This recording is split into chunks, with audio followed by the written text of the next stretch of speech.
Hello, and welcome to the 2Fools Final Fantasy XIV thing that Brian and I recorded.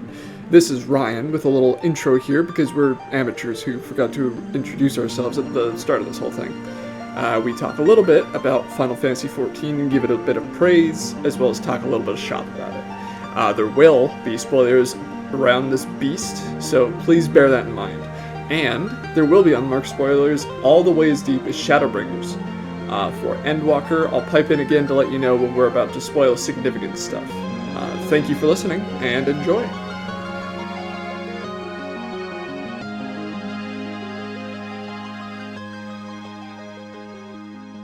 Start this off. This is the 2Fools look. Yeah. Actually 2 fools, though. Yeah. Numerically 2 fools, because Jade isn't one. She's a cat. She's a cat. Doesn't count. Is being very not talkative right now. That's okay. Maybe she'll warm up later for food. We are recording this in person, in the same room. In meat space. On the same day and time, hopefully. We've been playing Final Fantasy XIV for a little bit. I've been playing... Well, this is just a general, like... How was the game? How do we feel about it? A check-in? Yeah, basically. I've been playing since 2019. I think it was probably around May when I got fired from my job in retail for doing too good a job. How dare you? I know. So, in that point, I had touched XIV for a little bit. Yeah. I think it was late Heavensward that I actually did pick up the game for the first time, and I got to about 35, which was the first cutoff date for the free trial. You couldn't play Realm Reborn past level 35 without getting a subscription or buying the game. Yeah. So at 35, I was like, this is okay, but I'm not really feeling it, and I dipped out at that point.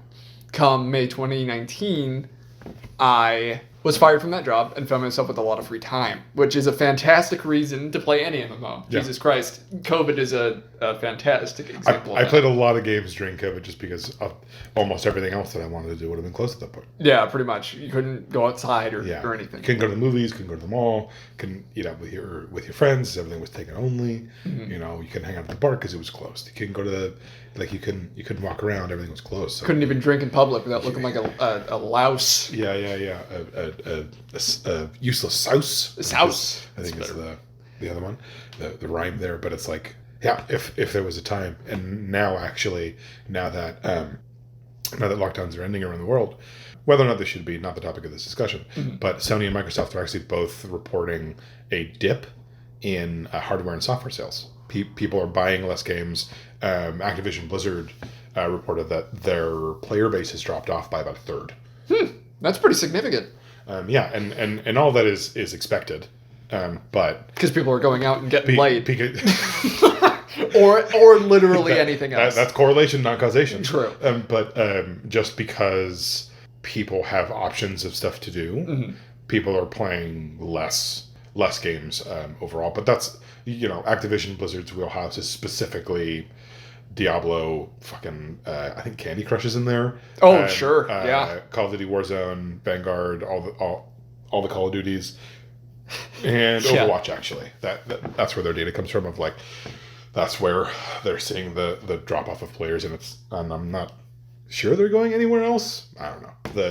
The point is the lockdown brought people deeper into games, not farther away. So a lot of people played a lot of games. I know, like Ghost of Tsushima was one of my lockdown games. Yeah. And I played the hell out of that. I played a lot of games during 2020. But I was hijacking your point about your history with the game. My history with the game, I started playing May 2019 after I got fired from my job. Yeah. This is the end of the Stormblood expansion, which was pretty good, but it was well timed because Stormblood isn't my favorite. And it led into a better expansion. I fell back into the love of the game. The 2 months that I grinded from 35 to 70, I think is the cap of Stormblood, was pretty perfectly timed because at the end of those 2 months I had found a job. And I was like, okay, great. Well, I could work and I could play this on my off time. But I really enjoyed my time getting up to modern level cap, and I still play the game today, even since 2019. I think it's one of the better online experiences right now. I want to preface this real quick with a past history I had with World of Warcraft. Yeah, because it's not just your history with the property. Yeah. Like, not even just the non-MMO Final Fantasies, not even just Final Fantasy XIV specifically, but it's also like my attitude coming into Final Fantasy was definitely colored by my experience in past MMOs. Yes, absolutely. And as was mine. I played vanilla World of Warcraft back in 2004. Jesus, I was 10? we were in 4th grade. Yeah, that sounds about right. I was young. I was playing Halo 2, baby. And I want to give you an analogy for quality of life that I think is going to be quite evident when I describe it to you. Imagine at level 30 in Final Fantasy XIV, when you get to the point in the main quest where it says, you can join a grand company, either the Twin Adders, the Maelstrom, or the Brass Blades, right? Imagine when you got to that point, if you were not from Gridania and you want to join the Gridanian Free Company, or Grand Company, you have to grind for reputation for 3 months in order to get their favor to get the mount. That is the easy part. Imagine at level 30, after getting that reputation, you have to get an equivalent of, let's call it 30 million gil to buy the mount. Okay, hang on. So you're grinding for reputation. Yeah. And that reputation isn't one-to-one with experience. No. So reputation is a separate bar. It's a separate resource. Yeah. So you could spend 2 or 3 months grinding for the necessary rep and get no levels out of it. Absolutely. Oh. So it's just a time sink. Sure. It's just a hey, if this game takes a long time to play, you're playing it for longer. Absolutely. And then the actual game is, if you're not a Tauren, you can't get a Raptor mount unless you grind with the trolls. Got it. The Raptor mount and all mounts cost 90 gold. And that's gold. Gold, yes. That's and the more premium currency, right? At level 40, you might have 1 gold. Jesus. I did that, and looking back on that time, what a colossal waste of time.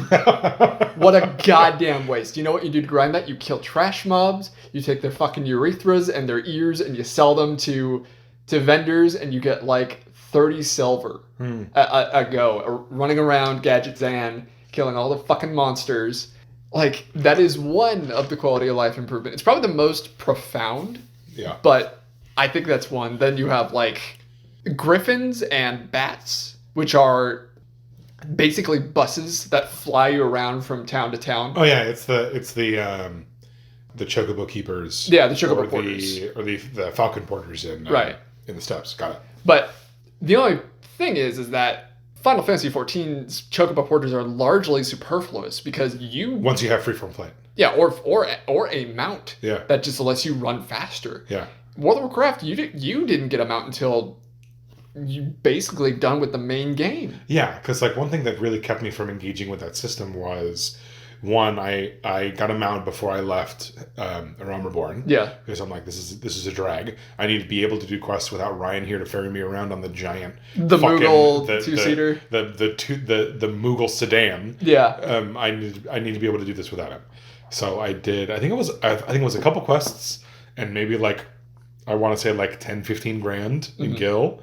And I just got them out, and I'm just like, okay, sick. Yeah, I can do this stuff on my own. So it's like when I was doing quests later in other expansions where it's an area of big maps where there's a chocobo porter or a falcon porter or an Amaro porter, but there's no Etherite there, so you would normally have to take your mountain. But it's like I was by the time I realized, hey, I should be talking to every porter that I see just to add my name to the roster. I was so not doing that everywhere I went that by the time I realized, oh, this is what I could use the system for, it was already too late. Yeah. And I was only going to have 1 or 2 more quests in that area, and I didn't think it was worth it. So it's like that. But just the fact that they still put porters in those areas, like off the top of my head, I don't remember seeing any porters in Endwalker, but I did see them as late as Shadowbringers. Yeah. And thinking, who is this for? No, I totally agree. That is a little weird to see chocobo porters in like the Tempest or something. You guys set up quick, huh? Just the whale blows the air all over the place and you guys are already set up? Okay, cool.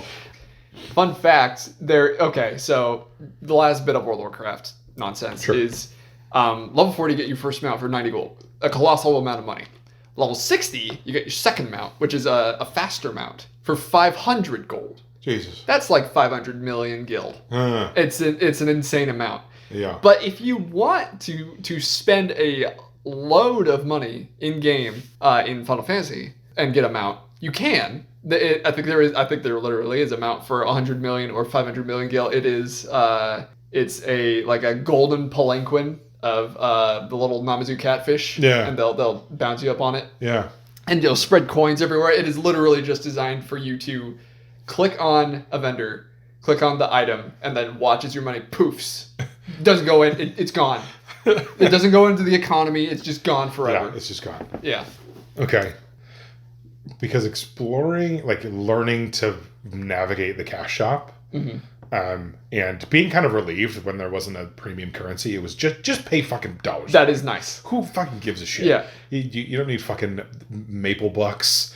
You don't need Fortnite silver, or what is it, V-Bucks. Yeah. You don't need any of that stuff. You can just pay money for it. I was like, okay. because I think the thing that I ended up doing was just waiting until a cheap mount went on sale and snagging it for like $6 or $7. And I have a couple of ugly mounts. The fucking beholder thing, the evil eye with the witch hat. Oh sure. That's an ugly fucking. Yeah, it's not great. That's not a great. But he does like a ray thing, I guess, if you're into that.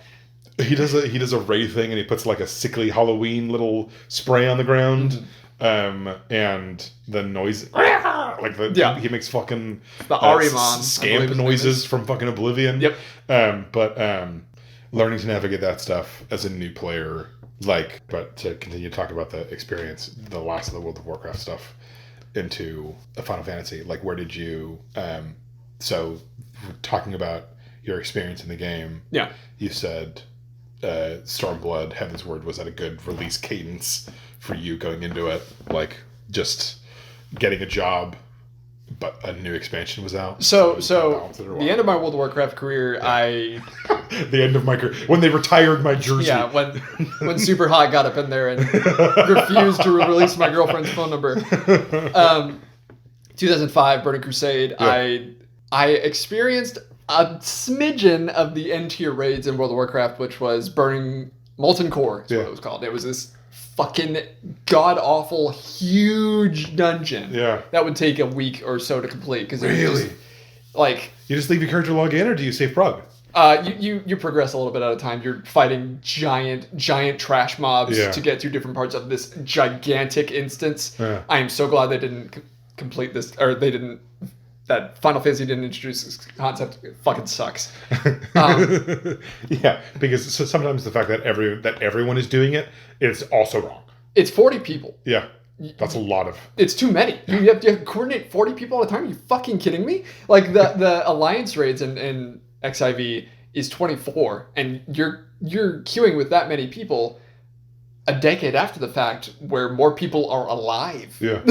So, yeah. Anyway, I stopped playing around 2005 after Burning Crusade because, damn, I just didn't want another repeat of my experiences of the end of the game where I didn't do much of anything. I was like, I'm not going to do anything in this game anymore because I know I'm just not going to vibe with these people. Yeah. The only groups that are raiding are the ones with the resources and the clout to coordinate the people. And I was a dumbass kid. I was like 12 or so. So it's like they're not motivated to bring people who aren't the best of the best with the best gear and the best buffs and the best like equipment and everything. So it ends up in kind of like a toxic pit where everything just gets worse. And Dan Olsen has a great video about classic WoW and about like the pushback from some members of the community, mainly some stuff from Asmongold, about how the quality of life changes from modern WoW that were being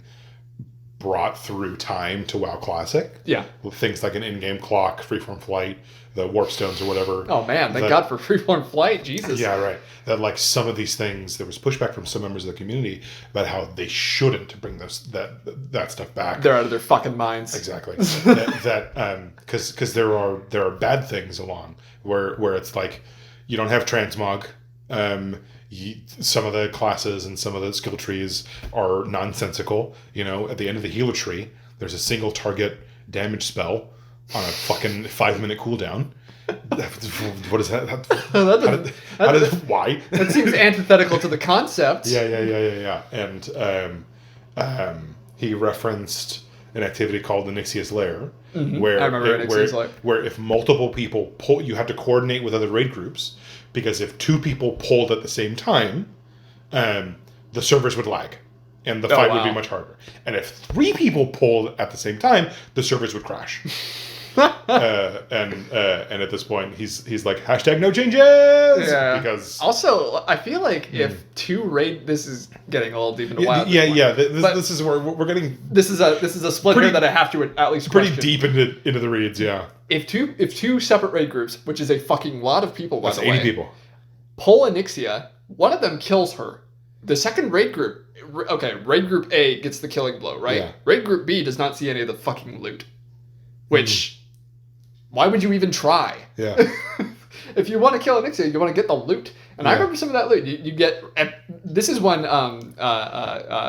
the colors on the gear actually mattered. Yeah. This is when you'd see the difference between green, blue, and purple as significant. She would drop purple helms that were some of the first coordinated gear sets in the game. And that was a huge deal back then. Yeah, with no transmog, no way to dye your equipment, no way to glam it. You would just have to farm for the right color of the right gear. Yeah, you would try to farm these end game bosses so that you get the gear. Fast forward a decade plus later to XIV. 1.0 releases, it could be better. Yeah, because the story of Final Fantasy XIV goes back some time, and there's a lot of distance between the game that exists now and the game that was released. And of course that exists for all games that have any kind of a stable shelf life. Yeah. But like Final Fantasy specifically, I remember was kind of a redheaded stepchild in the MMO community at the time. Like I remember starting to get into like things like gaming news or what people are talking about, starting to at least sit down on the shore of the larger gaming ecosystem around like 2010, 2011, 2012, playing games like Warframe, playing games like League, games where understanding what's happening in the game or what to do or whatever is really about at least knowing how to navigate the community, right? Sure. League of Legends, you had the sites that had builds, or LOL King, or the places that taught you how to build or how to play or whatever, watching pros play and talking to people in the comments of like the VODs for the matches at LCS, etc. Warframe had a lot of like forums for Digital Extremes, which is the publisher, or the dev studio, the people who make it. Right. And it's like, where's the best place to farm this? How do you get that gear? What's the best style mod for this weapon, etc. Where so much of that was navigating the community. So even among those communities, Final Fantasy XIV felt like a big dud from what I understand. That it's like just the fact that they stuck with it is the modern example that I think suits it the best is like No Man's Sky. Sure. Being quite the dumpy when it comes out, and the devs, some of the devs stick with it, they nurture it, they like address things, and they care for it, and it eventually becomes something that is loved the world over. Yeah, that's a good analogy, honestly. As much as I don't like No Man's Sky, it is impossible as much as No Man's Sky is very not for me. It's impossible to not acknowledge how far it's come. They've added like pirate ships and crafting and building houses and stuff. And that's cool. Yeah. But like 1.0 absolutely had to tear it all down from the ground up mostly. They still kind of kept the engine, but they optimized it.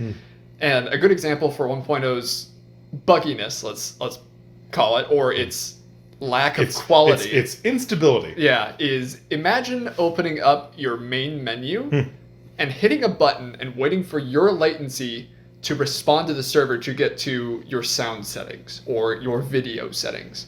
There was input lag just with the settings. Yeah. And like the interface. Your settings were not client side. They were based on a server. They were server side. Yeah.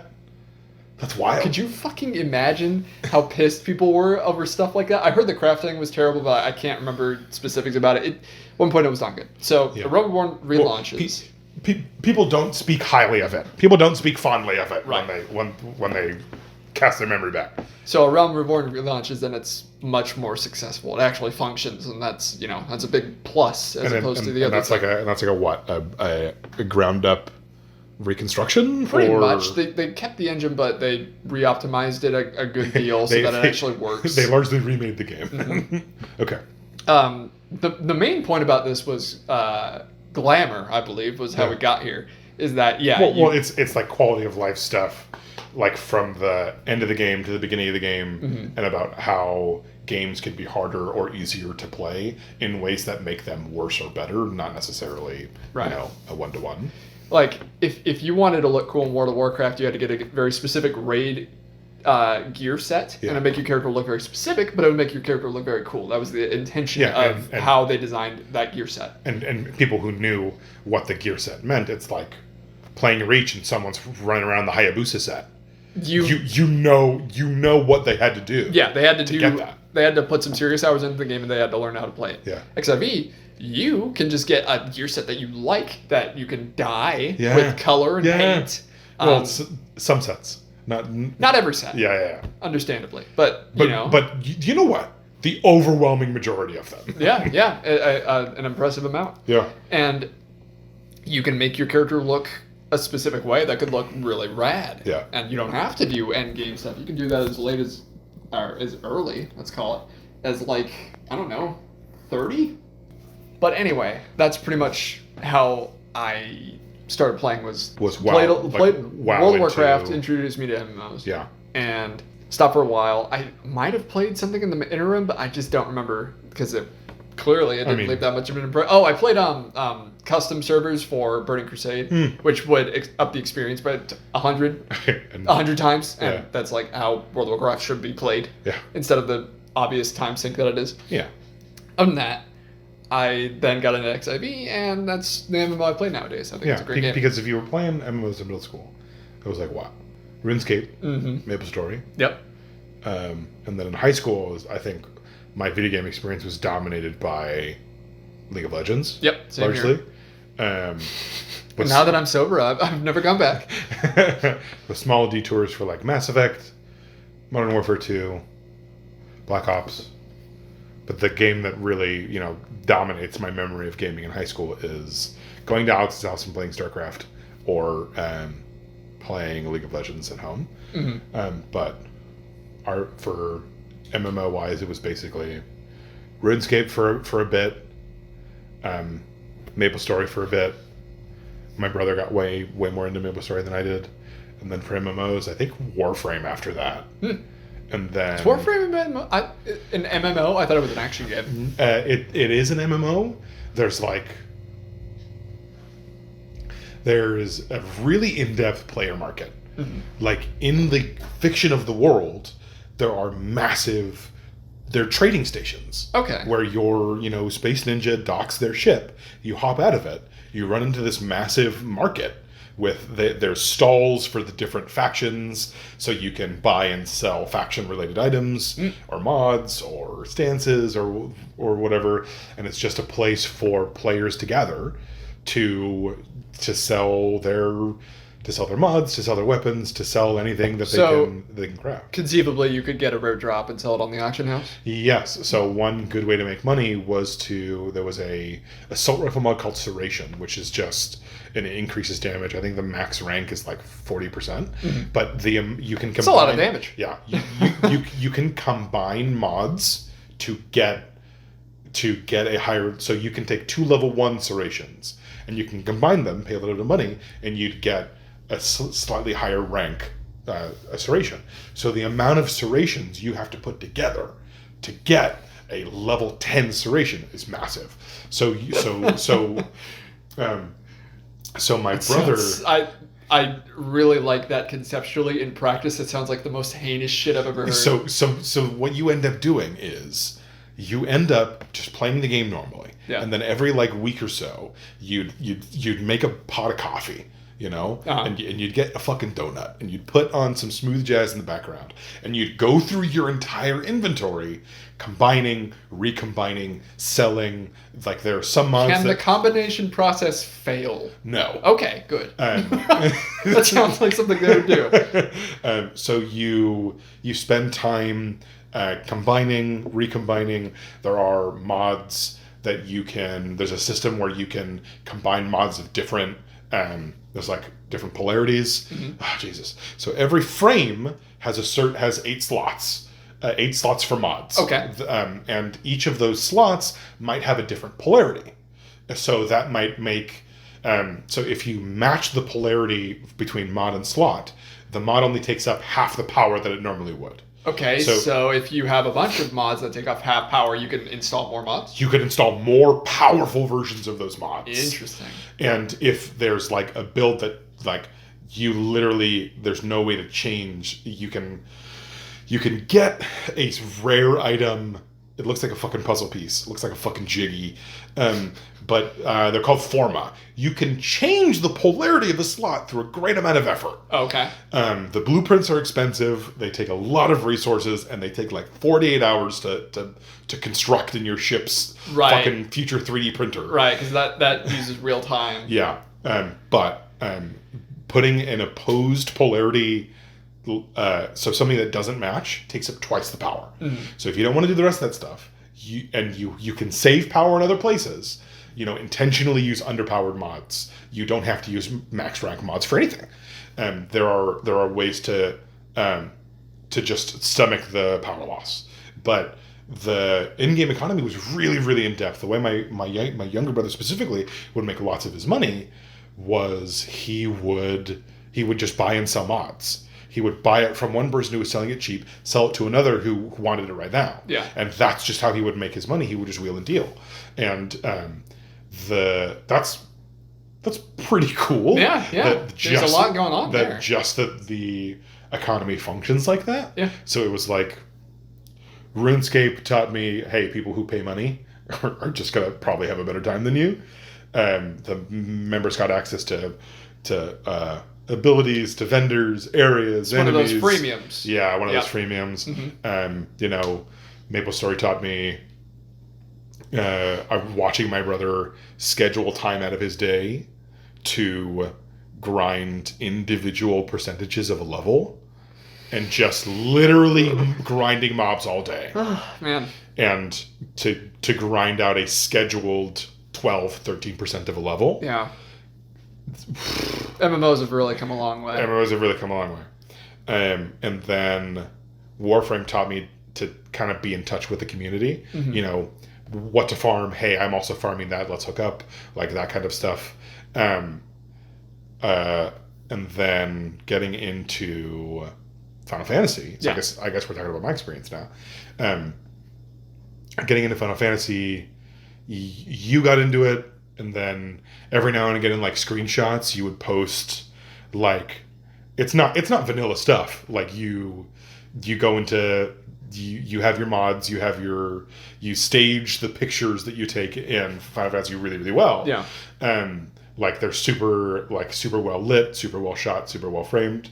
So, you know, kudos. And I was like, having only negative things about the game in my head, I was like, surely these can't be the same game. And I think it's the time I got into it. Yeah. About a year ago was about the time all the memes happened about like the award-winning Final Fantasy XIV with a free trial. Please stop playing our critically acclaimed. Yeah. That for Final Fantasy, having gone through its like awkward phase of like, hey, the thing we released wasn't super good, and we can't really, you need a good foundation, so they've reconstructed it to be something that could stand on its own and could be built on top of. Right. And people going through Heavensward Stormblood, and I think I joined... I want to say Shadowbringers? During Shadowbringers? I'm not sure exactly how long it was since Shadowbringers released. I can look it up. Oh, God. I want to say I want to say 2019, late 2019? Jesus Christ, I don't even... The year is 2022, and the year of our Lord and Savior. It was July 2nd, 2019. Okay. That's when Shadowbringers formally released. Man, I got fired at a great time. So I joined the game basically Shadowbringers launch. 2 years. Oh, wow. Two years after Shadowbringers launched. I joined... No, you're right. August 2021, right? Yeah, so I recently... I'm coming up on my 1 year being subscribed. Mm-hmm. And I think... Wait! I'm not sure that I was. I have no idea. I'm not sure that I was. I don't even know. When did shit! I might be a fraud. You're not a fraud for playing the fucking free trial. The point is I joined like there was a lot of hype around Shadowbringers. There's a fucking ad spot with Tom Holland and fucking Hannibal Buress. Weirdest, and it had nothing to do with Shadowbringers. Like no actual like gameplay. I'm like the Warrior of Darkness, bro. Like that doesn't mean a goddamn thing. Yeah. But that's like the World of Warcraft commercials. I'm a night elf mohawk. I'm a night elf mohawk with the mohawk grenades. Yeah. Knowing that apparently a lot of people were fucking playing it. They were having problems expanding the servers because a lot of parts were in short supply at that point. Mm-hmm. So it's like so many people are playing, they need to expand, and they're not expanding fast enough. I'm like, maybe I'll have a little. Maybe it does have a free trial. Everyone's fucking telling me about it. Yeah. Maybe I'll try it. And this was during the huge boom during COVID. Yeah. When every streamer and their mother and Critical and his mother were playing XIV and streaming it. Because I think there was a massive cultural migration and exodus of like the Critical stuff of people being dissatisfied with WoW. Yes. And a lot of people following some high profile moves. Because I know a ton of people moved just to follow Asmongold. They totally did. And when he was streaming, doing stuff, there was just this throng. Yeah. It was like fucking Hercules, man. Just this mob of people following him from place to place as he was doing stuff. It is not an exaggeration to say that Asmongold literally led an exodus. I don't even know the guy that well. Like, I've seen... Yeah. Like, I've seen clips of him getting mad about stuff. Sure. On, like about WoW stuff. But, like, have I ever stopped to watch him? Not even a single No, me either. It doesn't seem like it would appeal to me, but it appeals to a lot of people. Yeah, just having the big WoW guy, I think. Also not knowing a whole lot about the WoW community on Twitch, but having the big WoW guy say, I'm trying a different game. This game fucking sucks. It's gotten stagnant. Let's try something else. There's this cat girl named Yashlada. Yashlada? Yeah. Was that what he thought her name was? I think that's what... I think I saw a YouTube clip for it too, and that's what he said, yeah. I mean, well, in all defense, I thought the guy's name was Yuri Anger. God damn you. Because it didn't hit me. Yuri Anger. Shut up, it didn't hit me. Sorry, Mr. Lowenthal, we couldn't get you the part you wanted. Oh, that makes me so angry. It's not... It didn't occur to me that the Ellison names were supposed to be French, all right? It didn't occur to me. Okay. But just... I think I did call him Alpha Nod every now and then when I was first playing the game, and so that's fine. But there was a big cultural movement of a ton of people going to the game. Yeah. And I think I was just swept up in that rip current of like, well, a lot of people, maybe I'll just give it a shot. I'll try it. Hey, Ryan, I'm making an account. And I was like, yeah, you want to see my fucking flamey sword that I got from the trenches? And I remember starting an account, making a character, and you being like, try for Balmon. Yeah, that's right. Yeah. This is insane. And I'm like, why do you have so much doubt in your voice when you say I don't think you have high expectations when you tell me to try for Balmon. This is mid-COVID. Yeah. Where Crystal is fucking closed as hell. Crystal is the North American server ecosystem, right? It is one of them, yes. But you're like, just try. And then I remember trying to select the data center. and there was that little red disconnect where it's like the server's full, select a different server. And then I told you that, I was like, oh well. So this is going to be harder, but I can still help you through a lot of stuff. Right.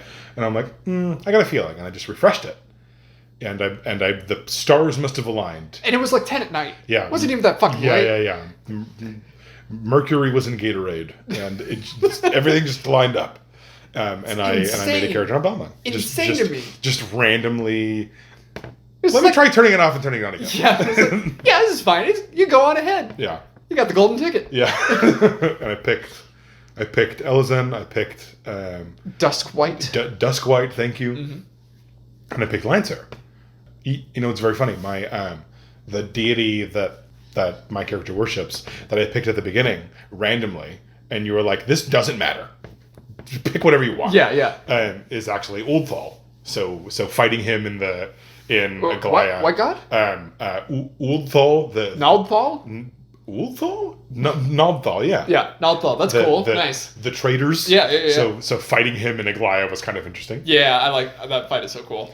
Anyway, but... And for reference, I started as a male Midlander, and I followed Ashan the Wanderer, that I've never heard a fucking thing about. Anyway. But I started there, and I don't know, I'm so attached to... My character's name is Mani.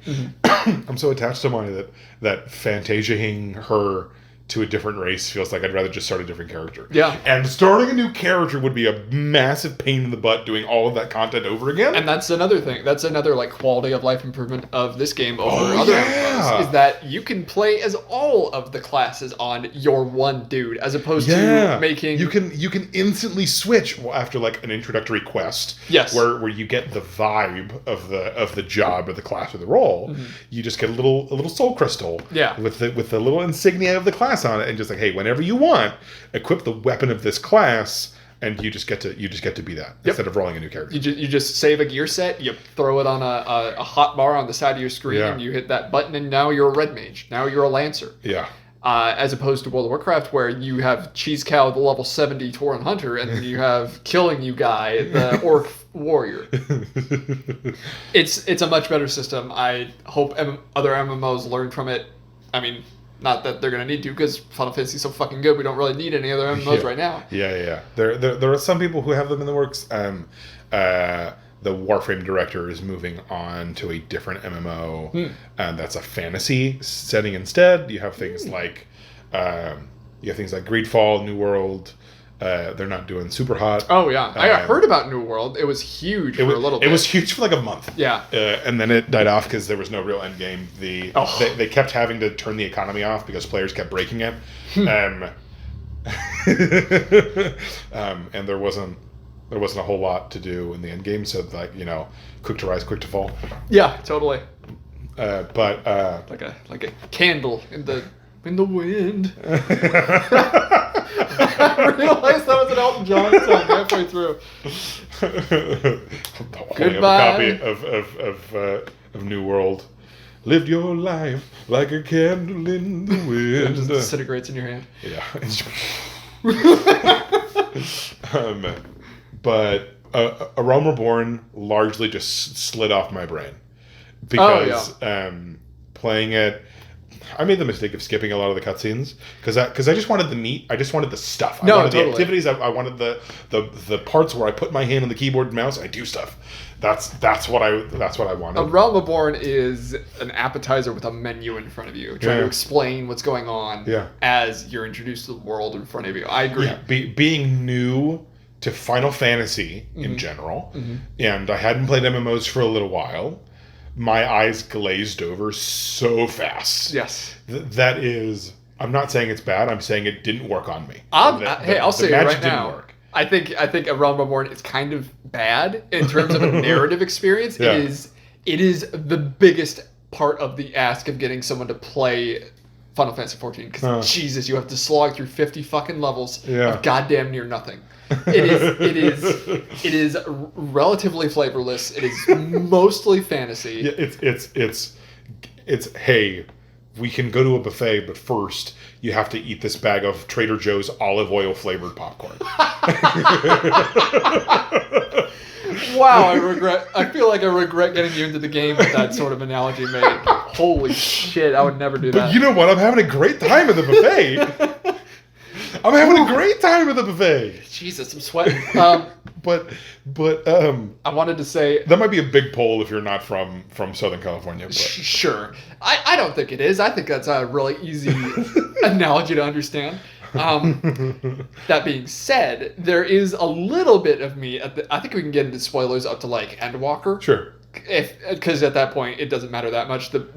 There's some really important. Okay, so groundwork for like the premise of this discussion is that we're largely just talking about, in really broad strokes, we're probably going to get into some specific things about our experience playing the game. Yeah. So we'll tag spoiler stuff. We'll do our best. We'll give it the old college try. Yeah. But listening to this podcast, on the treadmill, doing your dailies, folding your laundry, cooking, meal prepping, good on you. I'm really happy for you for doing that. God, I haven't cooked in years. Kitty. Go ahead. Is built on the assumption that you have either played everything or you don't care that we're going to be talking about some stuff. Yeah. So it feels weird to say, if you haven't played it, go play it, and then listen to this podcast of two relative nobodies talking about their specific niche experience. Sure. Or if you just don't give a shit and want to listen to two people talk about a game that you won't play, that's fine too. Yeah, I've watched Joseph Anderson's almost his entire catalog, and that's filled with games I'm never gonna fucking touch. Is that the guy that made that 3-hour God of War video? Yeah. Where he keeps bringing up the same clip of Kratos holding the boar, and I think he just wants to fuck that boar, man. Stop using that clip. Anyway, I was gonna say there is a little bit of meat at the end of A Realm Reborn, where you get the cutscene of you going to the dinner with the Sultana. Yeah. Yeah. Who is the ruler of the desert place? Yeah. Ulda. There's an apostrophe in there. I think I accidentally portmanteaued Uldthul. Oh, sure, I can see that. Yeah. So and at the end of ARR, yeah, Realm Reborn, you have dinner with the princess and she gets poisoned and you get framed for it. Yeah. And you have that little bit with Raubon where he's getting really pissed at Teleji Adeleji, I believe, and you get a really cool conceptual cutscene of an actual narrative beat where it's it's the first time in the game that the game gives you a pop-up that says, please set aside sufficient time to watch this cutscene. That was significant. Yeah. I remember seeing that for the first time and being whoa, what's going on? Hey, accepting this quest, you will watch several long cutscenes in succession. Yes. Please set aside an appropriate amount of time to view them in their entirety. And I'm like, that feels like the point in the movie where the margins come down on the screen, the lights dim, and then it says, please silence your cell phones. I was like, oh. Yeah. Oh my god. It's kind of oh exciting. my god. And when I got to that part, I got up, I went to the bathroom, I filled my water bottle, I got a snack, and I came back. That felt significant. And that story beat is actually really interesting. A lot happens in that cutscene. Because you absolutely want that motherfucker to die. Yeah. And guess what he does? It's because they do a lot of you see the flaming hot background as Raubon is has that grim, angry expression. Yeah, you make good on a lot of stuff that was set up about Raubon earlier. I imagine it's reinforced or played a lot more with if you're part of the Brass Blades. Oh, but maybe. coming from Gridania and the Twin Adders. Mm-hmm. I knew a lot more about the healer lady and her little brother with the horns. Oh, Khan E. Senna. Yeah. That's her name. I knew a lot more about them going in. So Merlwyb from the Maelstrom and Raubon from the Brass Blades were relative mysteries to me. Mm-hmm. But seeing so many things happen in that cutscene, it was interesting to all right, we're getting a little bit of life in this dog and pony show. Yeah. There's actually stuff is actually happening now. Yeah, it's like any Metal Gear Solid cutscene where Liquid shows up. Something's gonna happen in this cutscene, man. And we're gonna go somewhere. The best part is that cutscene pretty directly leads into the expansion that is my favorite expansion, Heavensward. Yeah. And Heavensward is primarily focused upon one country very intimately. Yeah. That's probably why I like it so much, is because the atmosphere in that is so thick. The music is so on point. The characters are so focused, laser focused. Yeah. And the hierarchy and the struggles of the capital are so relatable that it's hard to like not find yourself completely immersed in it. Because it's about systems. It's about more ways and folkways that are condensed into individual people.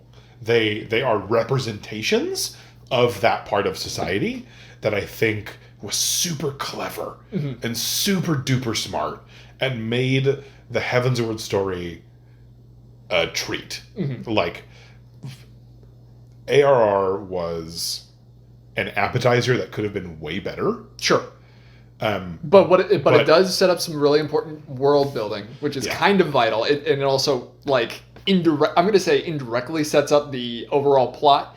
It doesn't actually, because they're writing it as they were going along. But they set up a guideline. Yeah. But that leads into, a delicious entree. Absolutely. Right? And the point I was getting to there was that that cutscene leads into Heavensward. And you get that CG trailer for Heavensward. You get the fucking sick-ass dragons standing on the pipes. Hey. Dragoons, sorry. No. I will forever be mad that we never got to see those, like, the conflict that happens on a national scale. The nation does get invaded. They do go into organized conflict against other forces. Yeah. The fact that we never see what that looks like, units of troops being fielded, their organization, siege engines. We never see the weapons on the walls getting activated. We never see what a unit of dragoons looks like when they're fielded. Like, that's the fantasy that I thought I was buying into, watching the Heavensward trailer, and a squad of dragoons rescues the hero of light on the bridge to Foundation. And that, like, that's what I thought I was being promised. Sure. Don't get me wrong. What I got, very, very good. Yeah. But I thought I was going to get a way more zoomed out view. And that's not what I got. Sure. I can give you answers for that, but that's not. No. It's neither here nor there. It's. I think it's a limitation thing. Yeah, it's the PlayStation 3. Yeah. This game needed to be able to run on a PlayStation 3. Yeah. But that's what I was looking forward to. Didn't get it, but I got something that I wasn't looking for, but was also very good. Yes. So playing Heavensward, I think I was very fortunate to be playing a Dragoon at that point, actually. Yeah. I'm glad you picked Lancer. It's because Lancer into Dragoon is, first of all, those job quests do a great job of setting up Ishgard. Estinian. Yeah, Ishgard. Ishgard, and you meet Estinian in those quests. And then it's like, Estinian is basically your trainer in Heavensward. So you spend a lot of time with him. You get to know him really well, and in Heavensward, he carries a lot of hate in his heart for dragons specifically. And that he is emblematic of a greater, folkway in Ishgardian society. And that because of that, I knew that the plot of what was going on toward the end of the game, where Theoden's gone, he's been deposed.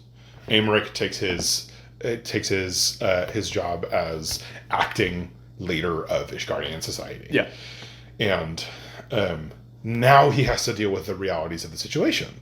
Hraesvelgr, Midgardsormr as friendly forces is not something that people accept right away. So the unrest of what's happening in that story, which is elves versus dragons in a really broad paintbrush, in the most general is a $19.99 Sunday night pay-per-view. Sure. Dragon v Elf. What's happening in the end of that story, they're like, okay, now we're dealing with something more complicated that you can't just walk up and fist fight. He has to solve a societal problem. Yes. He has to unfuck a generations long grudge. Oh man. And the cutscene where he's just walking down the alley and he just gets stabbed by a random dude. Like, man, this is the most relatable. I don't know if it, personally, but like you can understand the human element to it. Of that just the way these people were conditioned over the course of time to, you need to believe this, because if you don't stop hating them, they will kill all of us. Yeah. And that the fact that this war has been at a stalemate for a very long time. For more than just mere generations. For almost like 50 years. Mm-hmm. It's been ground to a stalemate. And then they find out the only reason they would lose, Nidhogg returning, he finds his way back.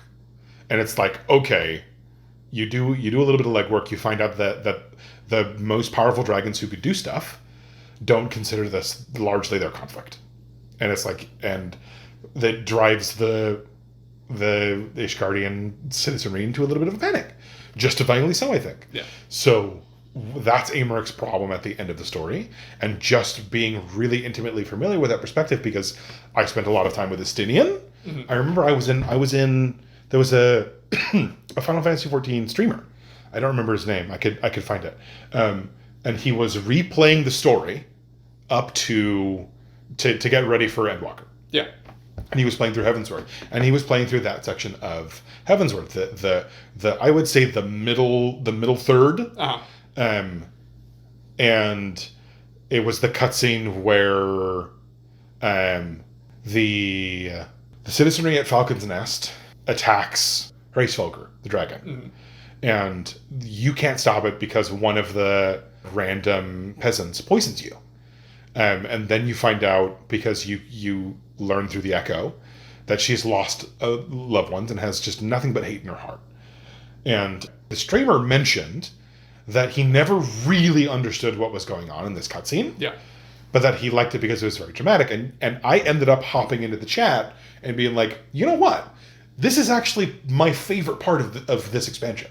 And I ended up going into chat and just being the lore man for a second, talking about what was happening and why. Mm-hmm. That, like, this is this perspective, this is this perspective, this is the conflict that's happening in Ishgardian society right now, being dramatized and emblemized in one instance of the conflict. Yeah. That's like, because she didn't act by herself. In those flashbacks where she's, wailing, bemoaning her misery, she's surrounded by people who also feel the same way. Mm-hmm. And they're the ones who agree to do something about it. They're wrong. And I think it's good that the story doesn't kill her for it. Sure.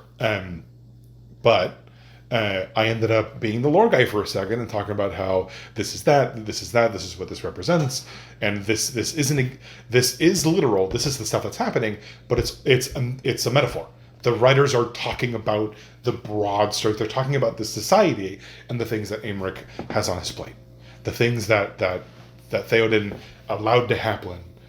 He let this wound fester. Yeah. He gave it too much air. Yeah, he pretty purposefully exacerbated it so that the hierarchy of Ishgardian society would basically revolve around these issues. Yeah. Of the hate between man and dragon. Issues on which he was the premier authority. Mm-hmm.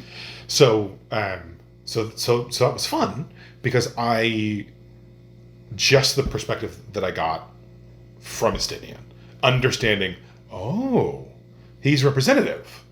He's a perspective. He's not just his own individual character. Right. And I wonder if people who didn't play Dragoon in Heavensward also got that. Like I'm sure people understood it, but because it's not super deep. This isn't 2001: A Space Odyssey. Sure. They're this writing isn't that magnanimous and deep that it's only a true scholar would understand. No. It's not impenetrable. Yeah, it's not impenetrable. Just with a little bit of forethought, I could see what was going on. Mm-hmm. But I was also helped by by knowing Estinian and what he was about. Uh-huh. But it's like I'd be interested to like talk to other people from like I feel like there's two massively different conversations you can have about Final Fantasy XIV. There's the story and your experience in that, and then there's the mechanics, the meat and potatoes. What was your experience with that? Like, because the story in Heavensward, fantastic. Yeah, it's really really good.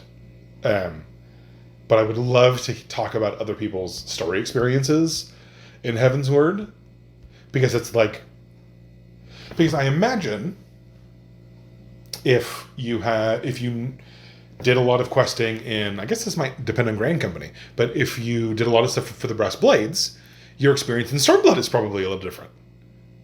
With Raban and all that? Just the culture stuff between Ul'dah and Alamigo.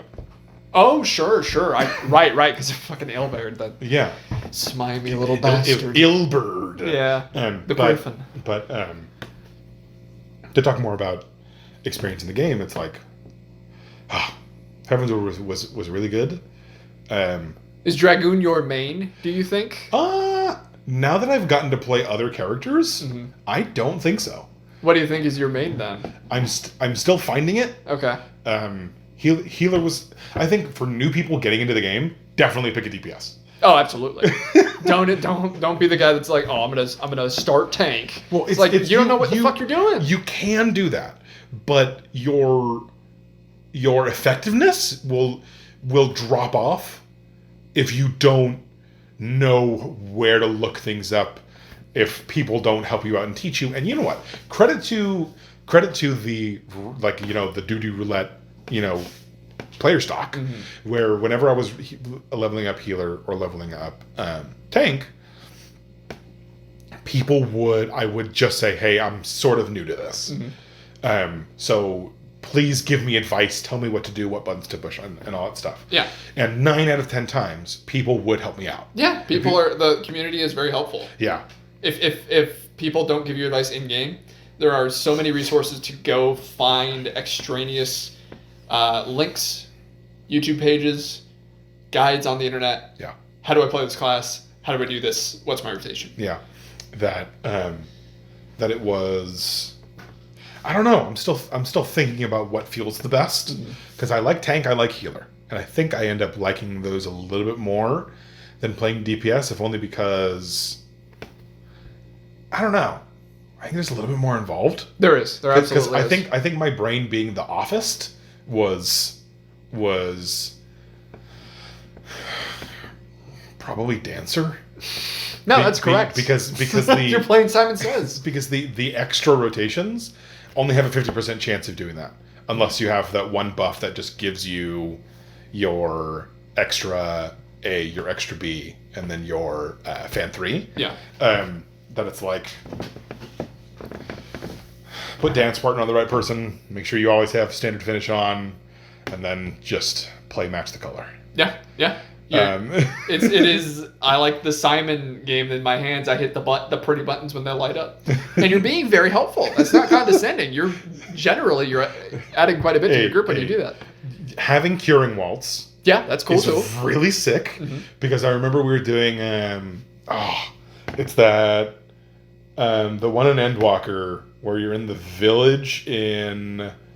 Was it Ilsabard? Vanaspati, right? Yeah. It's the one. It's not the 91. It's the one where it's night and the whole forest is on fire. Yeah, that's Vanaspati. And you fight the big chaos dragon at the end. The healer and the other DPS died when we had that final boss at like 2/3. But the tank's still alive. That's all that matters. It was a Lalafell warrior. Nice. Yeah, hell yeah. And it was me on dancer. so I dropped. I hit close position and I dance partnered the tank. Fucking hell yeah. Awesome. And I made sure all of my finishers were always up.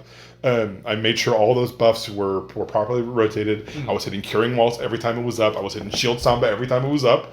And the two of us, perfectly dodging all of the mechanics, perfectly doing everything, we killed that boss by ourselves with just 2 people. Very nice. And that felt so good. And that's the last. That's the boss. That's the last encounter in that activity. Is incredibly self-sufficient in that it can survive without a healer to the extent that you can queue with Warrior and 3 DPS for 50, 60, 70 or Expert Roulette. Yeah. And it'll work out just fine. We did that for Matoyo's Relict, which is a late Shadowbringers dungeon.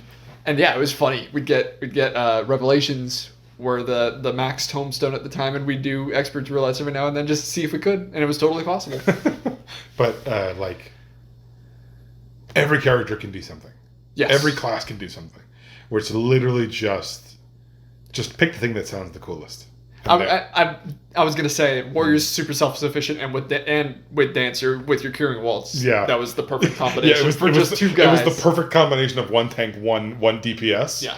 To pull that out, and that felt really good. Yeah. That it's I'm not going to be a replacement healer, but you know what? In a situation where you just need a little bit between Shield Samba and Curing Waltz, He's got a thing called Nascent Flash where he can throw it onto you, and he is both getting his health back and he's giving you health too. Nice. Nascent Flash is one of the best single skills in the game, I think. Yeah. I was playing Warrior in Shadowbringers, doing the Boja Relic grind, and it was the first tank I played where I thought, man, I feel like a motherfucker. I feel really good. I'm actually doing it. I think the class that I main currently is Samurai. I could have told you that. You've been playing Samurai as far back as when you started picking me up. We're in a weird spot right now because we being samurais. The samurais, yes. The samurai community. Exactly. As of Endwalker, they took out our shiny gold Kaiten button, which is the button you press before you do your big hit move called Midare.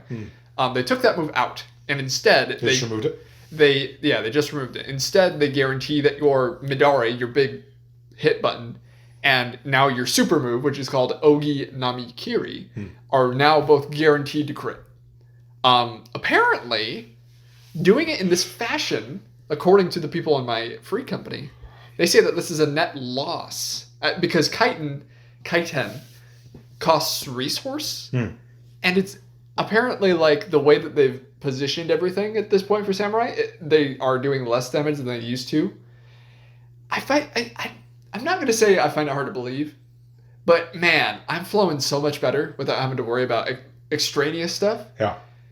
However, time of this recording, it is early August. We're going to get patch 6.2 at the end of August. They are going to give us Kaiten back. Hey folks, future Ryan here. Turns out Kaiten will not be coming back. The devs said that they were looking into bringing the move back, but ultimately it still remains to be cut. No pun intended. So disregard the lot of nonsense that I said up to this point. Thanks. So I am trepidatious because I'm hitting my reapply and my dot, which means I'm doing my rotation basically flawlessly now. Yeah. I wonder if that's gonna fuck everything up. It probably will. It might. But who knows? Maybe we'll get more damage. Yeah. But I started with Bard. Largely felt super mediocre because the way bards work is that they are archers. They're basically just fighter archers from D&D, but they strum their harp every now and then, and that's called a song. And the song gives stat bonuses for 30, 45 seconds. And you go through 3 songs out of your rotation, which is a minute and a half. 2 minutes, whatever. No, it's 30 seconds for a minute and a half. After you play all 3 of your songs, you can use your super move, which is called Apex Arrow. This was Shadowbringers. And your super move was this big shot, and it dealt 600 potency. It's fucking nothing. It's pathetic. It is a lot of buildup for goddamn near nothing. And I was playing Bard at that point, and I was doing it for a while. I was like, man, I just don't feel strong at all. Pick up Samurai, and I'm doing so Apex Arrow would do 60k Midari Setsugeka, which is the super move at Samurais at the time, was doing 200k. That's quite the jump. For goddamn near no effort. It's just like, I'm doing my 1-2-3 combo, and then boom, Midari, easy. Because let me tell you, having leveled Dragoon, and then Dancer, and now I almost have Red Mage at 60. Mm-hmm. If there's one thing I haven't been doing, it's doing the nitty-gritty math about the damage numbers. Because that's one thing I don't know, man. I've had my rotations down, mm-hmm. and I haven't stressed about how to maximize the damage. Mm-hmm. But it's also because I'm not doing the hardest core content in the game, where like that kind of stuff where you would need to, a drop of 10k on one rotation versus the other, right, might make the difference between, clearing between mechanics. So it's like, sure. So it's like I haven't been doing the stuff where that would necessitate the math. Every now and again, I'll look at like tier lists of people, like tier lists for like DPS classes, or who thinks what tank is doing better, or whatever. Mm-hmm. And I find that like Reaper is consistently at the top. Yeah, Reaper is consistently at the top. Reaper's sitting high right now. Dancer's consistently toward the bottom. Yeah, but they help out their group a lot. Yeah. The Dancers raise the damage floor. Mm-hmm. But I remember the tank discussion. It was like playing a warrior made you feel like a motherfucker. Playing a gunbreaker made me feel like I was playing Devil May Cry. Yeah. And playing moves like Royal Guard and Demon Slice. Yeah, whenever I hit my tank stance, like a little version of Dante, I might just Royal Guard. Yeah. And then playing a Dark Knight made me feel like I could deal damage, bro. Yeah. The Dark Knights deal a little bit of damage. Dark Knight and Gunbreaker apparently deal the most damage. I asked my buds, like, hey, where's everybody at? And they said Dark Knight and Gunbreaker are dealing the most damage out of tanks. It feels like Paladins would take the least amount of damage. Like they would be the tankiest just in terms of damage mitigation. Mm-hmm. Marauders feel like they heal the most. Marauders? Yeah. Warriors, pardon me. Yes. Yeah, they do the most self-healing, for sure. Paladin's in an odd spot from what I've heard, but it's the first tank I got to 90, so that's something. Yeah. I like how they play. I don't know if they're the best, but I think they have a really cool aesthetic going for them. They are the traditional sword and board dudes. Yeah. As for damage output, as of Endwalker, we have had a huge stat crush, so we're doing about 10% of the damage that we used to, but everything else has been adjusted to that, so it doesn't matter. Things have a little less health. You're dealing a little bit less damage. Yeah. So there's no net loss. Percentage wise, no, it doesn't matter. Yeah. It's not important. In dealing in the type of content you do, if you're not looking to maximize damage output for like Savage Prog or Ultimate, then it doesn't incredibly matter what damage you're trying to do as long as you enjoy the class and as long as you're hitting your buttons at the right time. Yeah, as long as you are playing close to optimally on a character that feels the best, you're fine. Yeah, totally. You're playing the game. You're getting your clears. Yeah, go with God, see whatever class you like the most. Yeah, it's like what looks the coolest? Mm-hmm. Because there's not, at least in my experience, a massive amount of variation in like end result, as in like they won't have math that's too different. Mm-hmm. Obviously, things like Reaper and Samurai are not in that wheelhouse, where it's like because I feel like there's one or two at the bottom, there's one or two at the top, and the massive clump in the middle is where everybody else is. Pretty much. At least in terms of like... I've heard Machinist is not doing so hot right now. I don't play Machinist, so I'm not sure. That seems like a Heiko question. Yes. For Heiko. However, the fact that the character feels good to play is what's going to make them feel good or not. So it's like, for me, I don't think there's a massive variation in net performance for a lot of these classes playing optimally. However, there's a pretty wide ocean in game feel between them. Like Dragoon, just playing melee versus ranged DPS is a pretty big gap. You have picked for Dragoon. You are the second most active button presser melee DPS. First one is Monk. That's right. Got it. Because you not only are you pressing buttons goddamn near constantly, you're also moving around goddamn near constantly. So you're Wadsding while you're 1, 2, 3 ABC. Hidden different Parts of positionals. the ass, yes. Yeah. The side, the flank, the rear, the front. I don't think there's a front bonus, but yeah. I think a trusted friend of ours said that the ninjas used to have a front positional. Oh, okay. I could buy that. Sure, why wouldn't they? But that's the capstone. Is like if it feels good, it'll play well, and that's the most important part. Mm-hmm. So it's like tier lists matter when the math matters to you.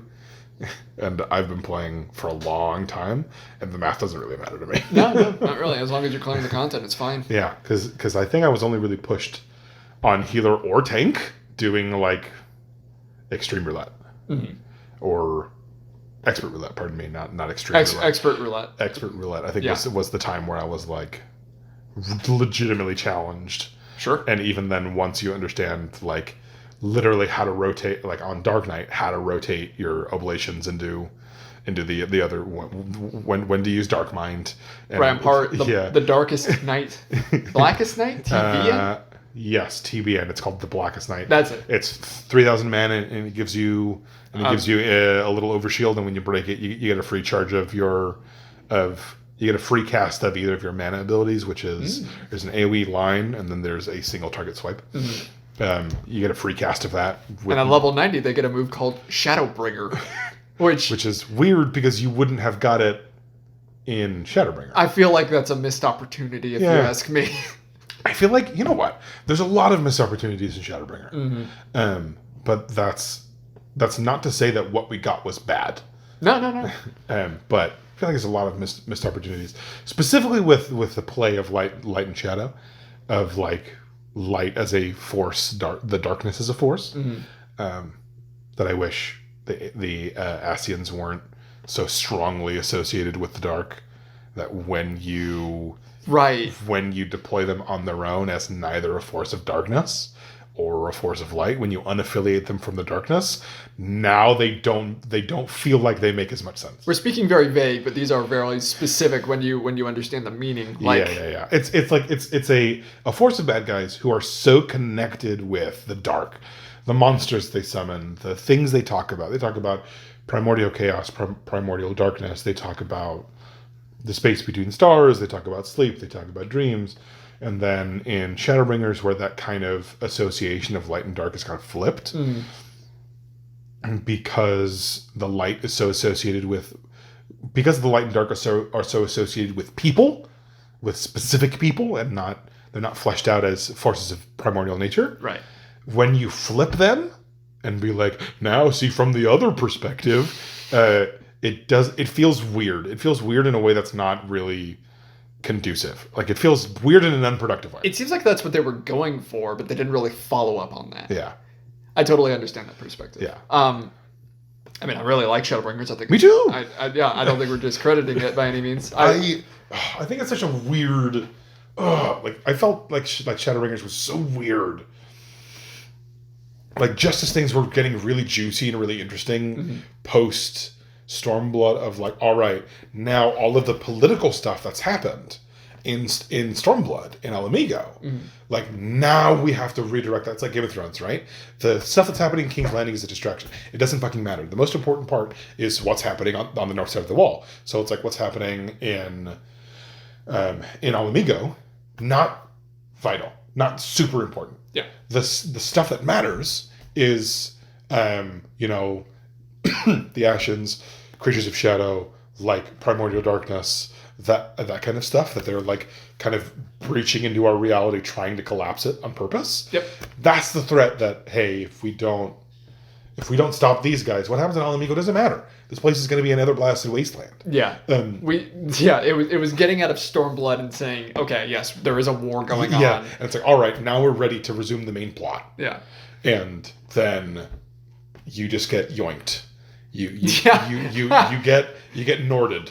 That's inaccurate, but I like the use.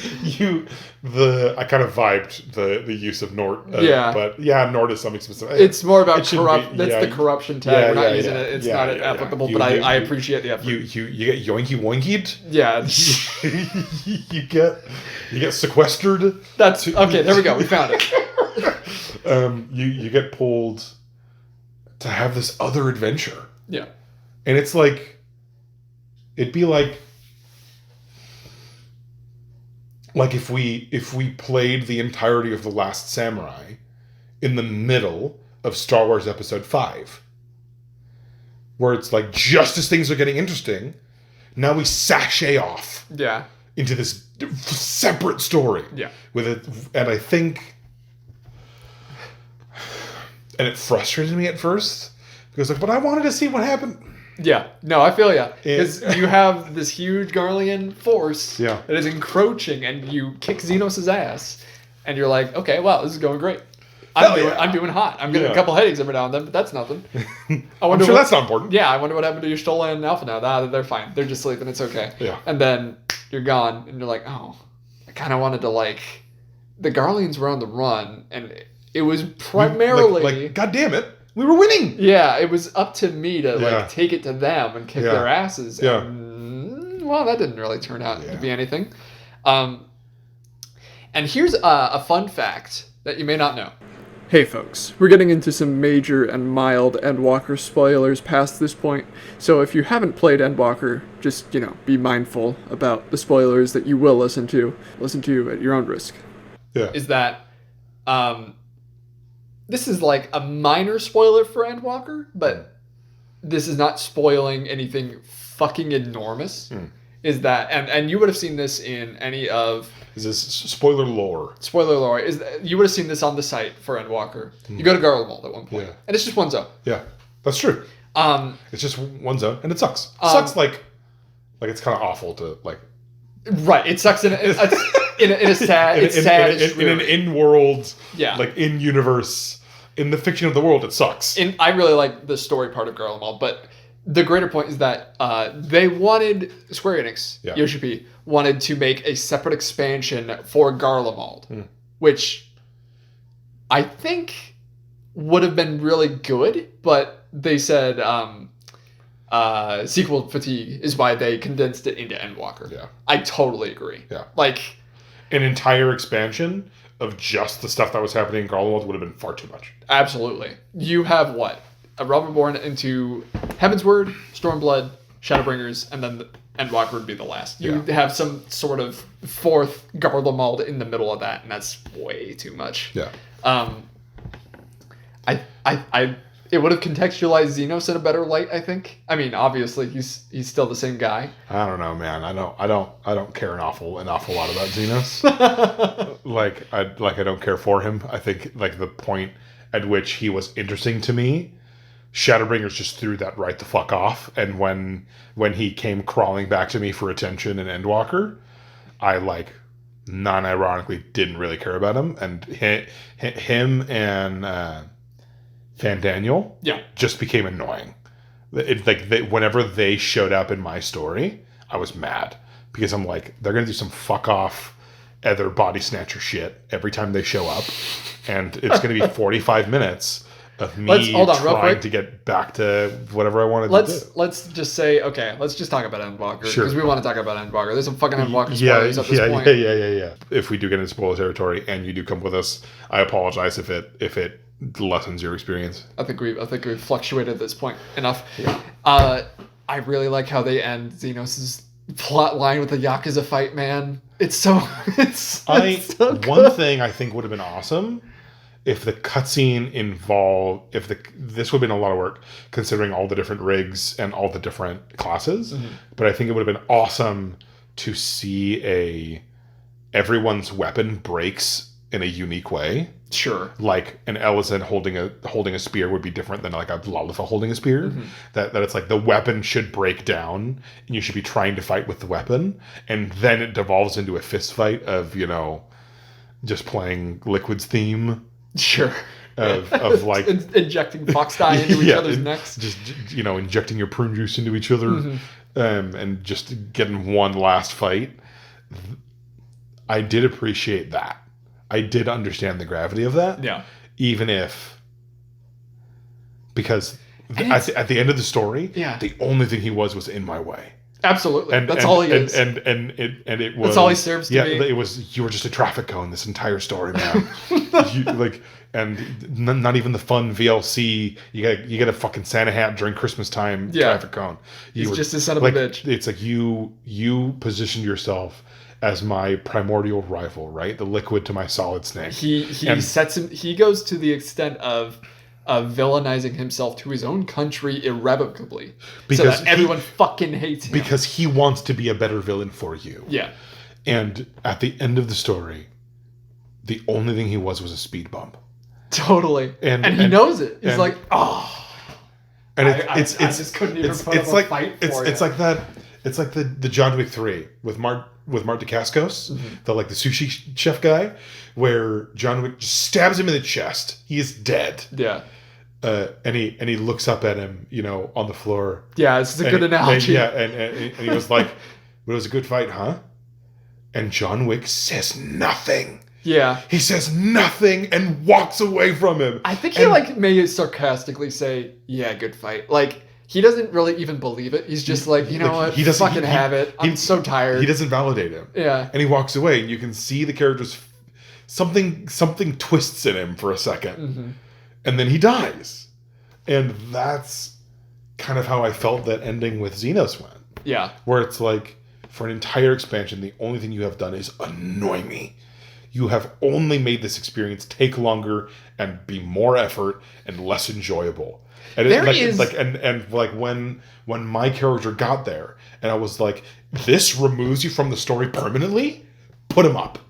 I am done with you. Yeah. No, I agree. That is an accurate response. There is a tinge of something that I fucking... Okay, Shadowbringers, you have the scene with Tesla turning into a Sin Eater. That way too graphic. Holy shit. That lived in my... That holy shit, dude. That was fucking horrifying. Terrifying. I remember warning you for like a week and being like, okay, it's something like something shitty's gonna happen. Something shitty's gonna happen. He kept leaning toward that, and I was like, okay, I'm gonna let you see this the way God intended by yourself. Yeah. So anyway, that scene is terrifying.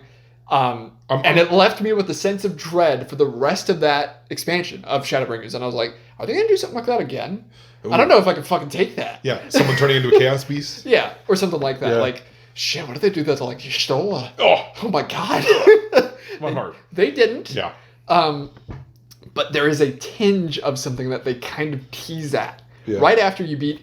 Huge fucking spoilers. Right after you kick Zodiark's ass at level 84, which, by the way, is an incredible story beat. Yeah. Like, after you beat him, you're like, what the fuck are we even doing at this point, man?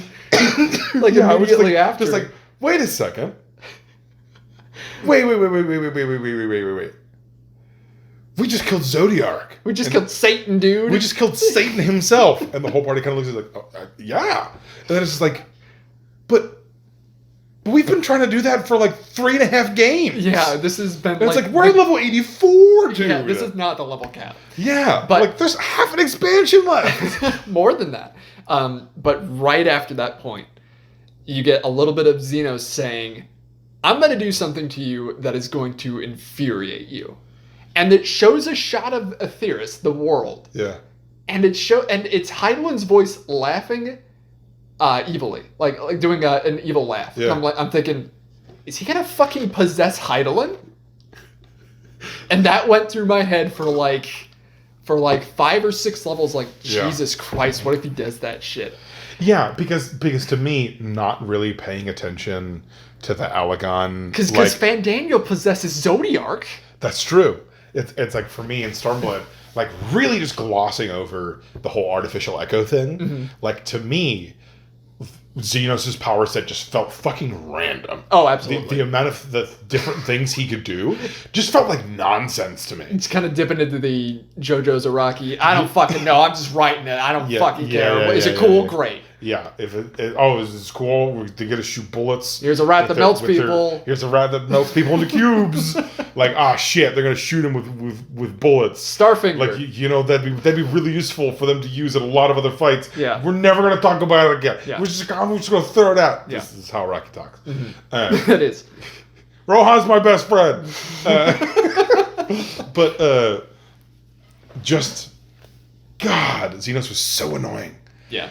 That entire expansion. They basically did with that character what I wanted them to do with that character was like, I don't want them to justify him at all. I want him to be a fucking asshole. No satisfaction. And he gets the line of like, if I had any better justification for what I was doing, would you still like me?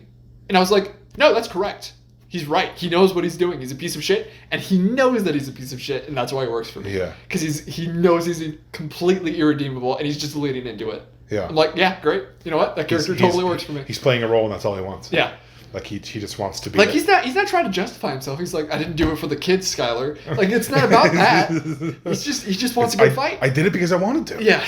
And just to like interact with him at the end, where it's like, my character would be so annoyed. Just leave his corpse stranded at the edge of eternity. Totally. He's not getting back. No. Like, just... There's something satisfying about that. Yeah. And I would love... This would be way too much work. But I would love a custom cutscene for the different skeletons and the different classes. To, like, imagine being a white mage and beating him to death with your staff. You're kidding? Yeah. Yeah. Hypocrites. Yeah, like imagine as a red mage your sword breaks and you beat him to death with your orb in one hand. You know? Oh man. Like because I think the more martial classes, imagine beating him up as a monk. Your claws fall apart and you just pound him into dust with a Ip Man 1,000 flurry of blows. Fists of fire. Yeah, he tries to sweep at you with a scythe and you just check him with a kick. Mm-hmm. Just to show the visceral, like, how decisive your victory over him is. Yeah, I agree. That would be quite the thing. It's still, Endwalker is still great. It is barely second for me, just because I think Heaven's Word is the one redeeming factor of XIV. Yeah. Is that if you go into XIV for any reason, it's because Heaven's Word has probably convinced you to do that. It's not AR. Yeah. That's for sure. It's because the writing in Heaven's Word is so goddamn good that it's like, no, there's actually something here. It is the personification of the Borderlands promise of there's something here and there's something that could be done, but they're not there yet. Yeah. Final Fantasy XIV reaches it in its first expansion. That's how out fucking class they are. Yeah. You know what? I was watching a Joe Cat stream, and Joe Cat was talking about, he's a Final Fantasy XIV streamer, famous for Idiot's Guide to DPS or an Idiot's Guide to Tank or Heal or whatever. He's got a super solid community. He's very funny. Go check him out. He did a stream where he was talking about, he was addressing people who were like, hey, I want to get into Endwalker, but that's a lot of fucking game. Yes, it is. And he was like, okay, well, there's lots of different approaches you could take to it. And the one he advocated for, where it's like, if you're a game guy, not a story guy, he said, if you have a little bit of money, put it for the story skips. And he said, but still taking the story. So I would say, get some popcorn, get a drink, open a beer, and sit down and watch it like a show. Yeah. Just go to, like he said, go to an inn, go to a story retold or whatever. The little binder. The unending story, I think. Yeah. Where we can watch the cutscenes. And he said, just crack open a beer, relax, and watch the story. I gotta preface, this is the last resort if you can't find any way to play the game. Like, if you find that's what he said in the video, is that he was finding no enjoyment out of playing the game and getting into the story until Shadowbringers. Yeah. But yeah, if you for some reason don't like playing the game, the story is still worth absorbing. Like, because the story, it's not just you show up for a cutscene and you leave and continue to on your way. Mm-hmm. Like, there's usually like instances, combat, decision making, walking somewhere. Mm-hmm. Like there are things that happen during those main quest segments, but where a large amount of the story is going to happen is going to be in non-interactive story cutscene content. Yeah. And it's like, at least Realm Reborn, I just wanted to play the game. I wasn't super interested in the story. Just give me control of my character back so I can, keep doing my duties or whatever. Mm-hmm. And that's how I did the story for Onward. Was I would do main quests while I was doing my roulette, and once I was done with my roulettes for the day, I would just do story until I wanted to stop playing. Yeah. It's about accurate with me as well. Yeah, and I think that would be fun to sit down with people who have played the game and just watch the story together and be like, remember this fucking asshole? Like just it'd be fun. It'd be a fun activity to sit down and watch the story again. But I think we both can't advocate enough. Like, this game's great. You should play it. This game, it's a lot of time. It's the biggest ask. Yeah. But there's a reason why this game... There's a reason why Square Enix had to stop selling the game at a certain point. The game was too popular. It was too big. Yeah. It was too goddamn much. For a certain period of time after Endwalker, you couldn't make a new account. No. You couldn't make new characters if you already had an account, club. And you couldn't make a new account if you didn't already have one. Yeah. If you had a free trial, you could not play the game because it was giving people who had played the game the ability to play the game. Yeah. Or I'm sorry, giving the people who had bought it. Yeah. Because it's like, if you like the idea of having a game that you can always come back to and do something, you can always level characters, you can always unlock activities, you can always do duties, you can always level your crafters, you can always make stuff, you can always... It is not demanding your blood, sweat, and tears like other MMOs. Just whatever time you want to put into it, you can put into it. Is sufficient.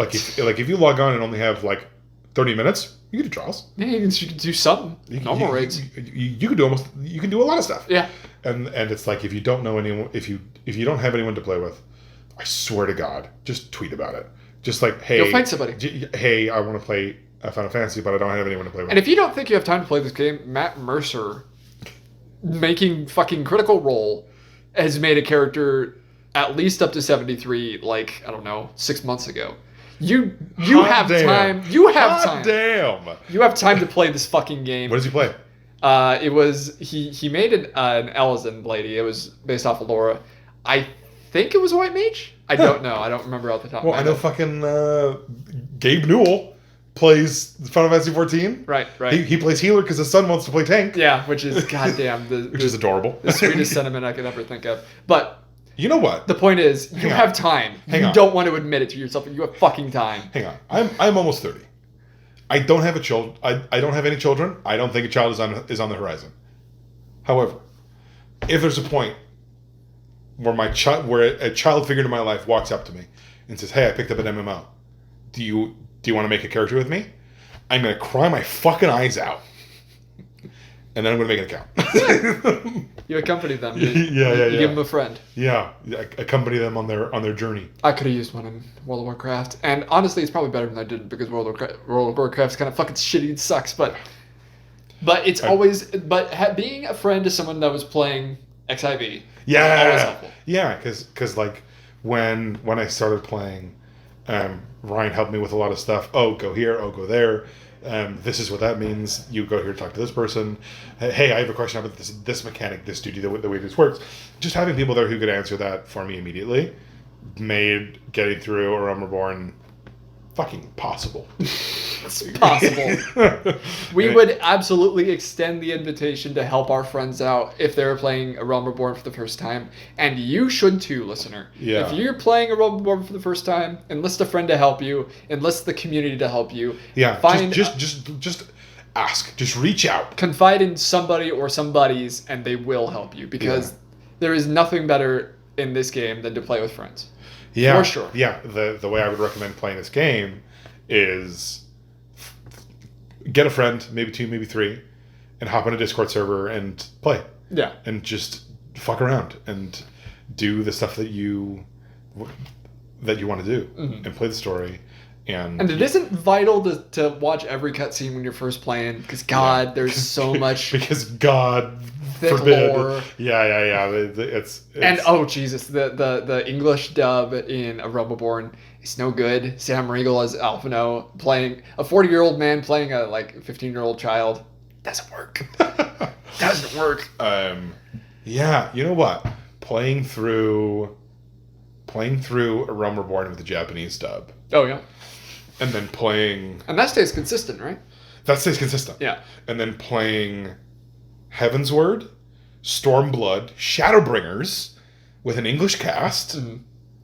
I felt kind of attached to them at that point. Yeah, me too. I still do. Especially stuff like the Lord of House 410. Count Edmund. Yeah. Count Edmund, his voice actor passing away. Yeah, goddamn, so sad. Yeah, and just a character who was universally beloved. What a titanic presence that guy had. Like, as the narrator alone. Oh my God. Yeah. Just the shepherd of the story. Yeah. Carrying you from... He's like a quarter of the reason why Heavensward works. He's so good. He's like halfway between Mr. New Vegas and House. Yeah. For like a presence you always feel throughout the story. Mm-hmm. And he's fantastic. Mm-hmm. And Final Fantasy is good at doing that kind of stuff. Kentaro Miura passes away. And there's that massive line of Dark Knights doing the guts pose in the Crystarium for him. Oh, yeah. Right? In the Crystarium in Balmung, in Ul'dah, I remember that. Yeah. Very, very... Of just people showing their love, right? Mm-hmm. And then, like, Soken, who's the musical composer for 14, saying, you know, the reason why I haven't been so present on live streams or playing or talking to people on Twitter, the reason I haven't been doing that is because I have cancer. Mm-hmm. And I want to focus on living as long as possible. Yeah. So I can keep doing this for you guys, and for the community to roar at him that he needs to preserve his own life, and that they love what he's doing and they want him to do it forever, mm-hmm. and he needs to be healthy and be safe, and you know, just the fact that he had so much love for the game and for the community that he was working on Shadowbringers mm-hmm. while in the hospital getting treatment for cancer. Yeah, and he's still going, man. And he's still going, and he's, from what I understand, he's getting better, and he's going back to work proper. And there have been not one, not two, but I think 3 massive Final Fantasy XIV videos where people from the community are playing instruments and singing in these massive orchestrations, celebrating the music of the game and the contribution he's made to it, and just all the love that there is in the community is, obviously you have your stinkers because it's an online community. But, oh, sure. But that the vast majority of people you interact with will be helpful. Mm-hmm. Christ. Coming from League of Legends? the pun intended, the difference between night and day. Yeah. Jesus Christ. That it's like just being able to, like, hey, in a duty saying, hey, I don't really get this, and you'll get two responses back pretty much immediately. Mm-hmm. And that was so, even when I was queuing up by myself, I never felt alone. And you know what, it was also doing that for other people once I understood how the game worked. Mm-hmm. Like, helping other people to do that stuff was it was nice to be there for players in the way that someone was there for me. Yeah. And like noticing that someone was going through the same quests in the area that I did and asking, hey, do you need a ride? Like, hey, do you have your other kinds of, like, no. And being like, I have a 2-seater whale, hop on. Yeah. And just like ferrying them from place to place. Getting my whip. Yeah. That it was just, it was super cool. And like the last boss in Shadowbringers, I think that duty is called Seed of Sacrifice? Or Haiti. No, I think it's the Seed of Sacrifice. Yeah. The one where Warrior Blight? The Warrior Fight, thank you. Or Elidibus? Yeah, Elidibus like kneels down at the end. Right. When I got him in Trials, and there was one member of your party has never completed this duty, mm-hmm. and an extra reward of like 50 tombstone or whatever will be awarded for completion. Yeah. Me and like 4 other people in that party. So most of the party mm-hmm. were like, hey, who is it? Hey, who's doing this for the first time? and I think it was like the healer. Well, it was like me, and everyone just like, yeah, let's go. go! That trial's a motherfucker. That trial's so hard. Yeah. And we're just like, congratulations, dude. Yeah. Like this is my favorite expansion pack. I'm just like, how are you liking it? And like, cause the little arena like locks off for a second. So you have like 30, 45 seconds to like banter or organize or talk or whatever. Yeah, if someone's in a cutscene, they get to watch that. And just having that conversation with them, we're like, just as a group, being so psyched for them.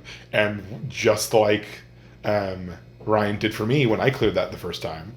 And it was such a cool experience being like, hey, we're doing this trial. Hey, we're doing, we're doing this MSQ. Or hey, we're doing this dungeon. Does anyone wanna? And always having at least one person from the free company say, yeah, sure.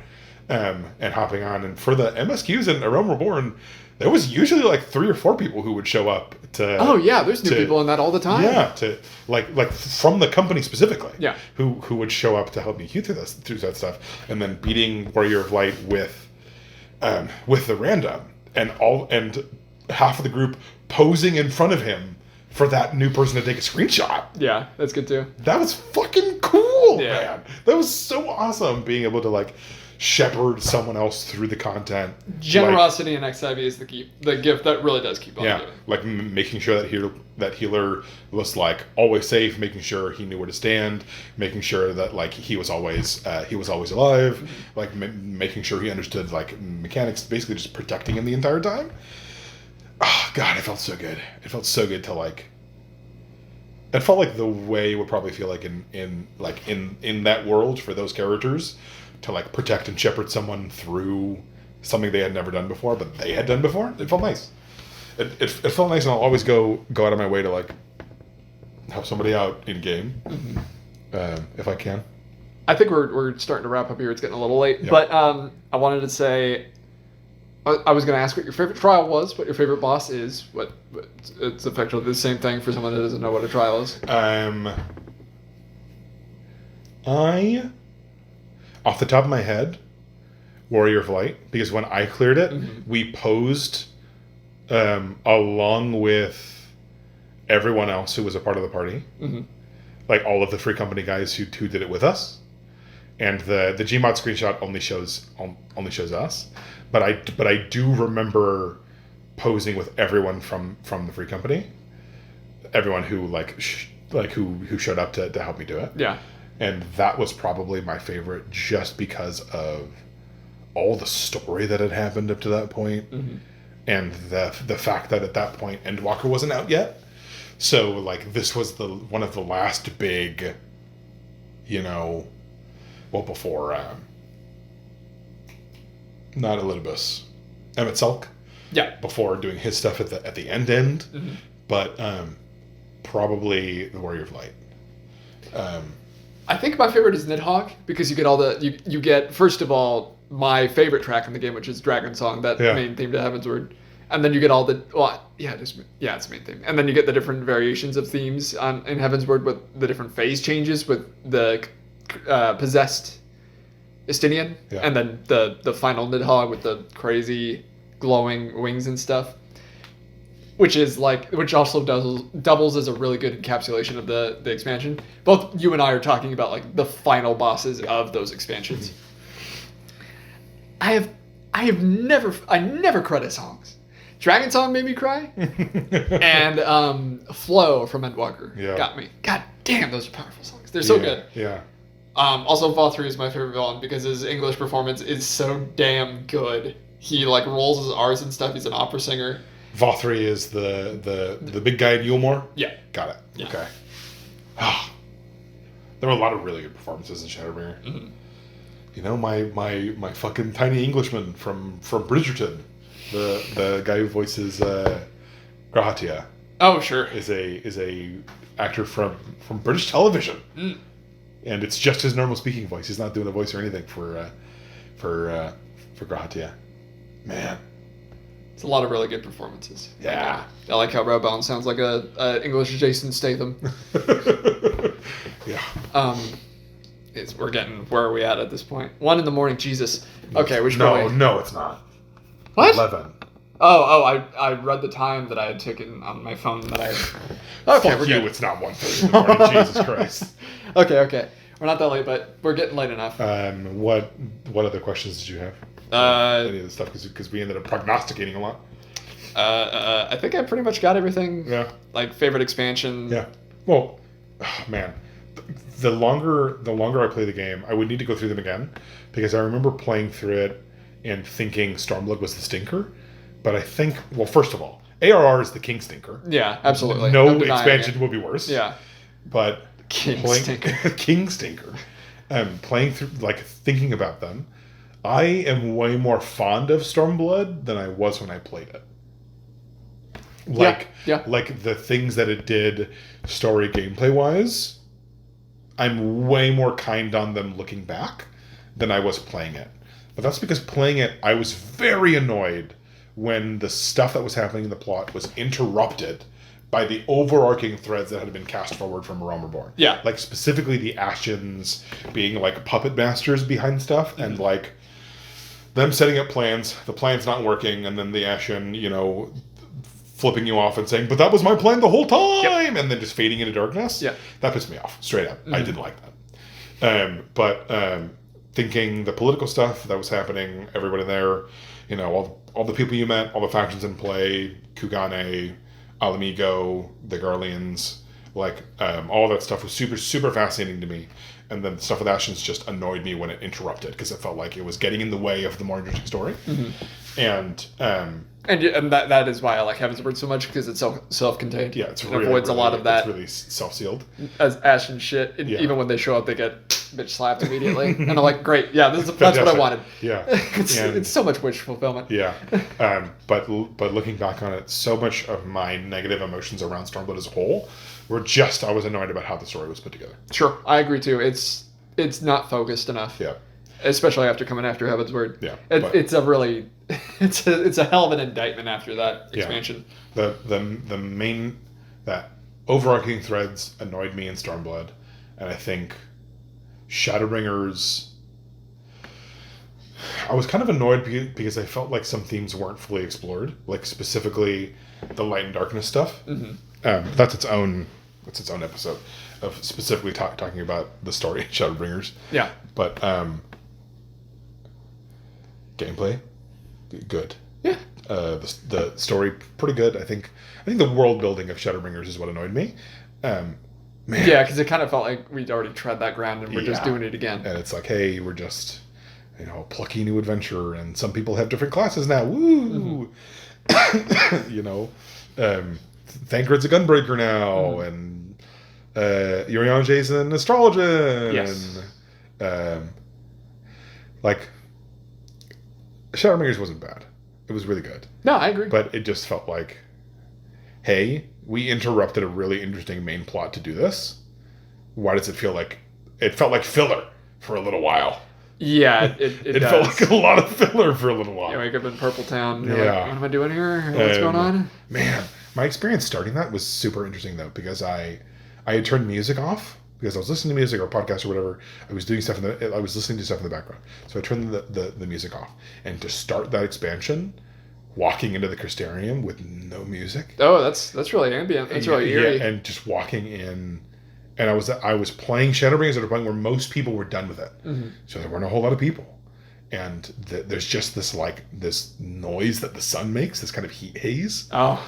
And just to get that noise with nothing else besides my footsteps walking into the Crystarium, I was really set up well for that horror moment at the beginning. Oh, like, I accidentally had some really good ambiance set up for that moment, mm-hmm. even if I feel like it pulled its punch after that. And it didn't focus that much on the horror. Right, yeah. I agree. I can't. It showed it to you once. Yeah. And it counted on you to remember. And I don't know if it's a good thing or a bad thing. I don't think I'll ever have the answer to, was that good or bad that they did that. I think it's a really good individual moment. I think if they focused on it too much, I think there was a fine line. Mm-hmm. I think showing it to you once and explaining to you that that's what happens, that every light monster you see is that. Yeah. I think that was enough. And they totally could have leaned more into the horror if they wanted to. But I think it would have been too bleak, and I don't think... I agree. And I don't think it would have been way too bleak. I don't think it would have been moral to market to children. No, I agree. It would have been more... I think... Man, I was thinking about this a lot when I'm on deliveries. Like, that's a Dead Space moment. Yeah. It's like, man... Yeah, like just watching that for context, we're talking about how in Shadowbringers the light dark dichotomy is flipped. The light is considered the invader, and the dark is the thing that pushes back against it. Yeah. The balance, the equilibrium of the world is out of whack. The light is winning, and it like sears things from the inside out.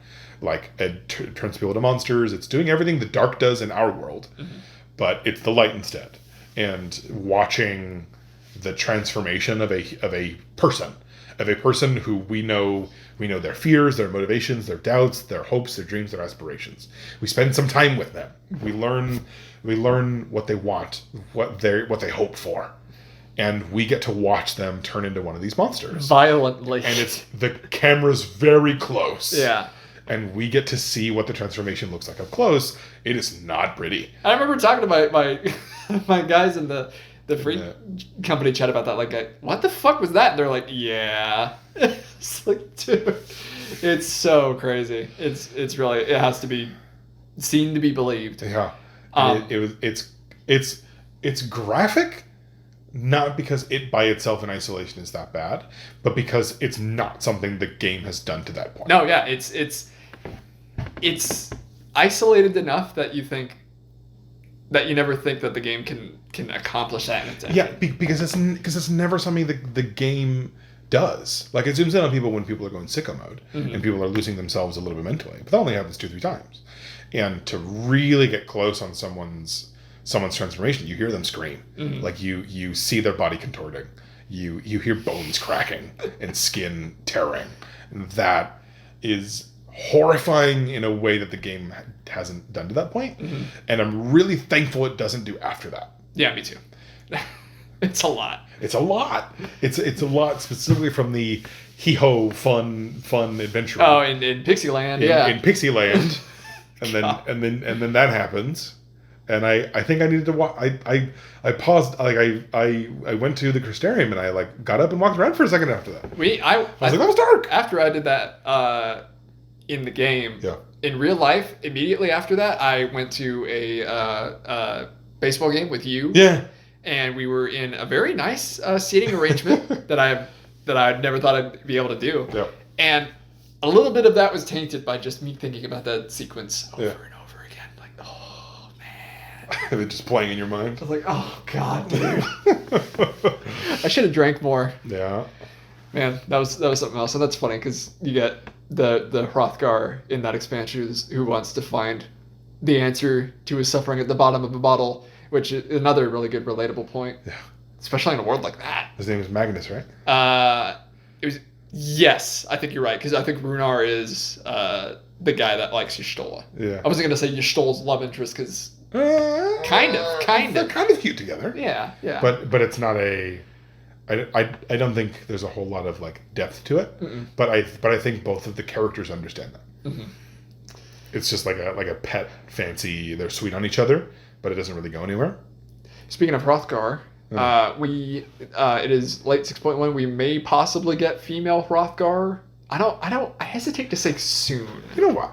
I was thinking about this earlier. I got a cute summer outfit for my character because it was on sale in the shop, you know, and I bought the sandals. I paid real money for those sandals, and I got the traditional Japanese ones, and they're gender locked. And I'm like, they're sandals. What do you mean I'm not allowed? What do you mean only men can wear them? That's weird. It's like they're called the Lord sandals, and they're like the Samurai Jack, wooden with two little legs on them. Yeah, I figured that would be that seems like the wildest thing to me to make gender locked. Yeah, it's like, what do you mean the gender lock? The shoes, and weird, and then wearing the summer their flip flops is in the picture. And I put them on my character, 3-inch heel. Really? I'm like, yeah. I gotta see these. I'm like, hey, what the hell, dude? What the hell, Yoshi P? You got a link. I'm gonna put pictures all over this video. Yeah. This is obviously an audio podcast. Yeah. I don't believe in the video makes this podcast because Jesus Christ, people do that too much. Well, it's because if the video is just face cam, yeah, and it's just us talking, but I'm I gonna feel put, like we could do more interesting things with that. totally. I'm gonna put pictures all over this video. Cool. Link me those heeled sandals because Jesus, I will put those up. Look, when I bought them, I paid real fucking money for those. Absolutely, it was only like $2 or $3, but real fucking money. Oh yeah, sure. And it's flip flops, and I put them on my female character, and they got a 3-inch heel on them. I'm like, hey, look, I get that you don't these toes are supposed to be as low poly as possible, but you sold me a pair of flip flops, not sandals, not sandals with a wedge heel. Mm-hmm. And then I thought about how many times the picture of the item was a jacket, and then I put it on my female character, and her shoulders and midriff are now exposed. It's like this bit. Yeah, it's like a crop top. Got it. And it's like the number of times it's like a full jacket in the little portrait for the item, and I put it on my female character, and now I'm fucking Faye Valentine. I'm like, hey.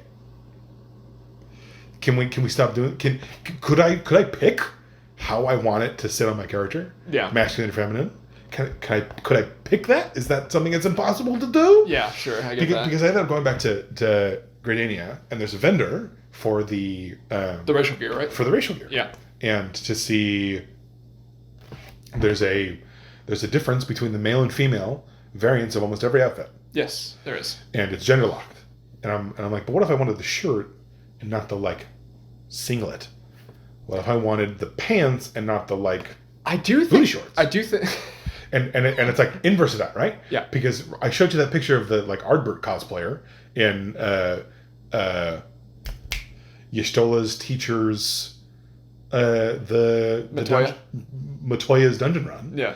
Where he was like an Ardbert cosplayer in 2B gear.